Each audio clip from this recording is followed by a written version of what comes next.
Hello student, welcome to my YouTube channel R K study. Student, आज मैं आपको 9th class pol science जो लोकतांत्रिक है उसका जो है सो इम्पोर्टेंट क्वेश्चन करवाने वाला हूँ। सेकेंड टर्म का चुनावी राजनीति में जो भी इम्पोर्टेंट क्वेश्चन है वो आप देख लीजिए। सबसे पहला क्वेश्चन आपको इसमें करना है, भारतीय चुनाव आयोग के सामने कौन कौन सी चुनौतियां हैं। सबसे पहले आपको इसका जवाब देने हैं। तो देखिए, इसमें सबसे पहले आपको जवाब देने हैं कि भारतीय चुनाव आयोग के सामने सबसे बड़ी चुनौती है जो रुपया पैसे वाले पार्टी है, जो बहुत धनी मानी है, वो खरीदना चाहते हैं किसी न किसी व्यक्ति को जो किसी भी हिसाब से ये हमारे पक्ष में मत दे, तो उस पर रोकथाम करना उनका सबसे पहला काम होता है।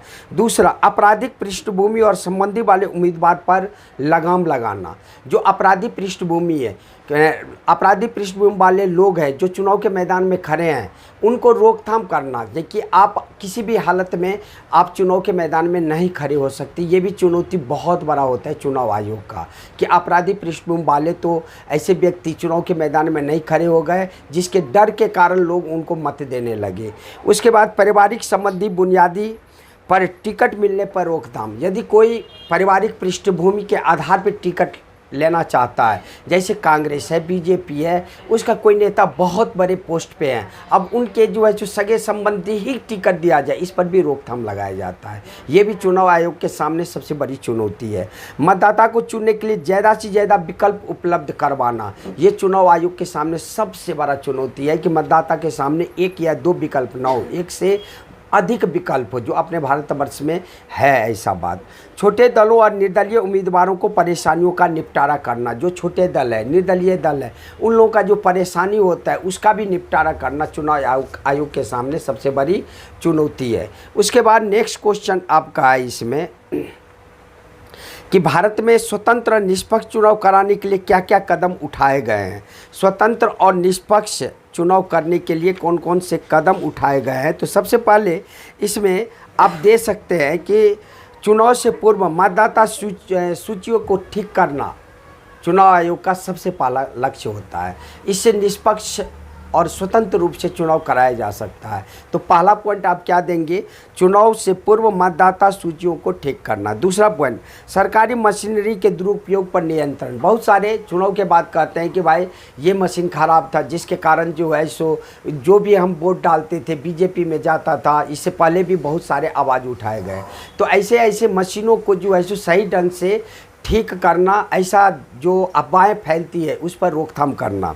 दूसरा, मतदाताओं के लिए पहचान पत्र किसी भी हालत में चुनाव से पहले जारी करना। ये भी जो है सो चुनाव आयोग के सामने स्वतंत्र और निष्पक्ष चुनाव करवाने के लिए कदम उठाना पड़ता है।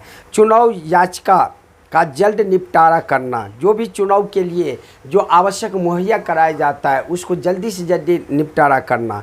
चुनाव में धन बल के प्रयोग की जांच करना। कहीं ये जो स्वतंत्र और निष्पक्ष चुनाव जो हम बोल रहे हैं बस बोल ही रहे हैं कि हो भी रहा है, कहीं पे धन और बल का तो प्रयोग नहीं हुआ है। तो ये सब 4-5 पॉइंट आपको बोलने हैं कि चुनाव से पूर्व मतदाता सूची को ठीक करना, सरकारी मशीनरी के दुरुपयोग को रोकना, मतदाता के लिए पहचान पत्र जारी करना, चुनाव याचिका को जल्द निपटारा करना, चुनाव में धन बल के प्रयोग की जांच करना। ये आपका मुख्य जो है सो चुनाव आयोग का जो है सो लक्ष्य होता है स्वतंत्र और निष्पक्ष चुनाव कराने के लिए।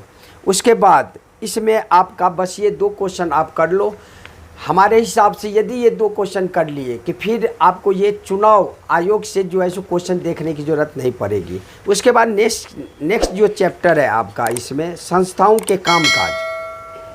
तो संस्थाओं के कामकाज में आपको इसमें सबसे पहले आप इसमें देख लीजिए कि संस्थाओं के कामकाज में लोकसभा और राज्यसभा में क्या अंतर है। तो लोकसभा का कार्यकाल कितना होता है, लोकसभा का कार्यकाल होता है 5 वर्ष का, जबकि राज्यसभा का कार्यकाल होता है 6 वर्ष का।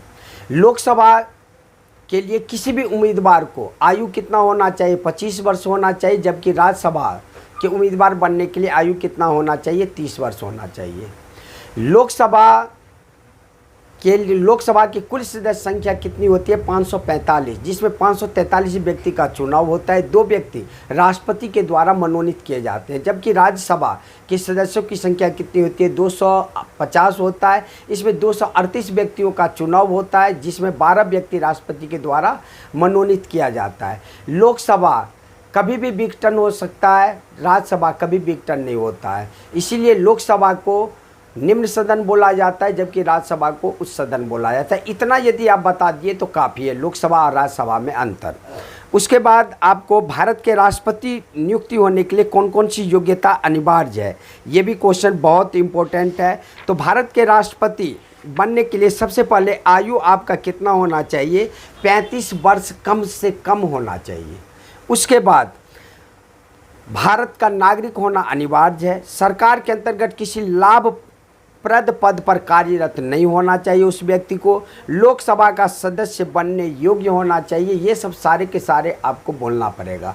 इसी में यदि ये क्वेश्चन दे दे कि राष्ट्रपति की जो है सो आपका शक्ति क्या है, तो राष्ट्रपति की शक्ति में आप बताना कि जितने भी आपको भारत सरकार के द्वारा जो सरकार बनती है, लोकसभा में बहुमत दल के नेता बनते हैं, तो उनका जो आपका नियुक्तियां होता है, जितने भी मंत्रियों की नियुक्ति होती है, जैसे सर्वोच्च न्यायालय के न्यायाधीश, मुख्य न्यायाधीश, अन्य न्यायाधीश की नियुक्ति होती है, राजदूत की नियुक्ति होती है, राज्यपाल की नियुक्ति होती है, महान्यायवादी की नियुक्ति होती है, महालेखा परीक्षक की नियुक्ति होती है, सारे की नियुक्तियाँ कौन करता है? राष्ट्रपति करता है। यदि देश में किसी भी प्रकार का भ्रष्टाचार यदि फैल जाए तो उस समय में यदि राष्ट्रपति शासन लागू करना है, आपातकाल लागू करना है, तो किसके द्वारा किया जाता है? ये भी राष्ट्रपति के द्वारा ही किया जाता है। ये सब सारे के सारे क्या है, आपका राष्ट्रपति का जो है सो आपको शक्ति दिया गया है भारत में। वैसे तो कहा जाता है राष्ट्रपति देश का मुखिया होता है, लेकिन कभी कभी ये भी कहा जाता है पुतले की तरह वो जो है सो काम करता है। जैसे पुतला कहीं पर रख दिए, कोई काम नहीं कर, वो न चल सकता है न फिर सकता है, वैसे राष्ट्रपति का कार्य ऐसा कुछ भी नहीं है। राष्ट्रपति का सैन्य का बहुत ज़्यादा महत्व है। कोई भी वित्त विधेयक यदि प्रस्तुत हुआ है लोकसभा में, उसका अंतिम जो है सो साइन किसका चाहिए? राष्ट्रपति का चाहिए। जब तक राष्ट्रपति साइन नहीं करेगा तो कोई भी विधेयक कानून बन ही नहीं सकता। विधेयक तभी कानून बन सकता है जब राष्ट्रपति का साइन होगा। तो ये सब सारे के सारे पॉइंट आपको बोलने हैं राष्ट्रपति के शक्ति में, राष्ट्रपति की योग्यता में। इसी प्रकार यदि आपको प्रधानमंत्री के बारे में पूछ दे कि प्रधानमंत्री की शक्ति बताए, प्रधानमंत्री कौन बन सकता है, तो डायरेक्ट आप बोलना प्रधानमंत्री बनने के लिए योग्यता क्या होनी चाहिए? कम से कम उम्र जो है सो 25 वर्ष की होनी चाहिए, भारत का नागरिक होनी चाहिए, किसी लाभप्रद पर कार्यरत नहीं होना चाहिए। और प्रधानमंत्री का कार्य क्या सब यदि है पूछेगा तो प्रधानमंत्री का कार्य में बताना, जितने भी मंत्रियों की नियुक्ति होती है, शपथ तो ग्रहण करवाते हैं राष्ट्रपति, लेकिन सूची कौन तैयार करेगा? सारे के सारे जिस पद पर जो मंत्री रहेंगे उसका सूची प्रधानमंत्री तैयार करवाता है। शपथ भले ही राष्ट्रपति देता है, लेकिन उसकी सूची कौन तैयार करेगा? प्रधानमंत्री तैयार करेगा। उसके बाद आप मंत्रियों की जो अध्यक्षता किया जाता है, मंत्रिमंडल की जो अध्यक्षता किया जाता है, वो लोकसभा के अध्यक्ष ही करते हैं, मंत्रिमंडल की अध्यक्षता। उसके बाद जितने भी आपको राजदूत वगैरह राजदूत जो है सो यदि विदेश में यदि आपको नियुक्तियां होती है, उसकी लिस्ट कौन तैयार करता है? प्रधानमंत्री ही तैयार करता है।